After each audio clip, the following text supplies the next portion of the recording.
Right, mhuri yeZimbabwe kusangana watiri kuita zvekare pano paZerare 263 pano pachake chikuzivisai manews updates ezvo zviri kuitika munyika yedu yeZimbabwe.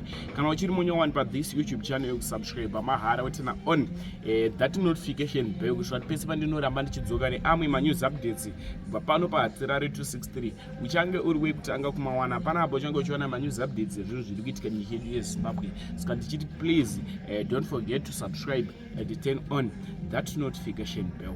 Madikani update yandinayo update iyo yemota iyo yakaita accident paTrabablas yakanosvika ichipinda mubridge riri paTrabablas. Madikani ndati drive imota zvakanaka nguva ino yatiri tatarisana nemwaka mutsva. Saka ndati fambei zvakanaka muchiitiko ichi manzwiro atazviita rubudiro kuita news zvikunzi pakafa vanhu 2.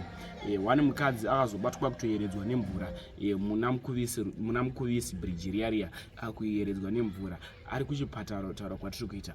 Ndati rest in peace kune vakatisiya. Kune mukadzi uyu get well soon, Mwari achakupodzai nenzira yakanaka, achabaya majekiseni avo eriponeso kune mukadzi uyuyu. Ndatisa drivei takadhakwa ndichakusiya muchiona video. Wapedza kuona video tozvorofuka comment section. New look mama yona here. Much love.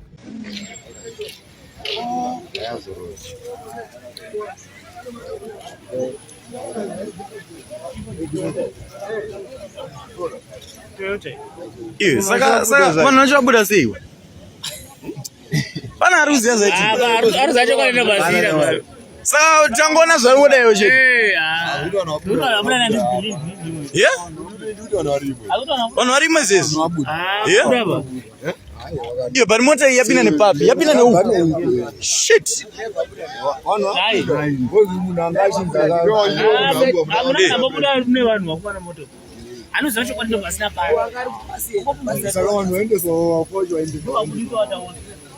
Pane vafa vabudiswa. Chuwafa vanhu vatorarama mukadzi atori kufinisha. Atobudiswa atowanikwa kuseruka. Akuyerera. Waparadzana apo wasara wanga vari kuri. Vanhu aburuka mota atopinda siya masara vanhu. Ngooni hamuna munhu. Hama dzacho dziripo autozvera mambeno vanhu.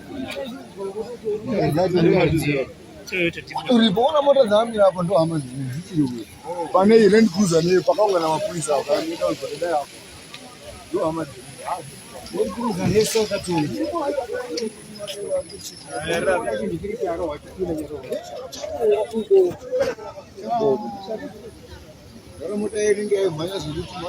Anenge arara munhu niyo. Arara munhu. Wangu Christmas ndara. Christmas ndara. Aimepotse Christmas. Yeah, mawani.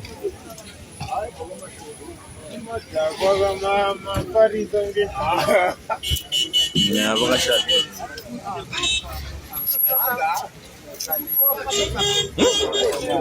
Yeah, it's difficult. It's hard. Christmas ndara. Chanzokula. Yeah, mawani.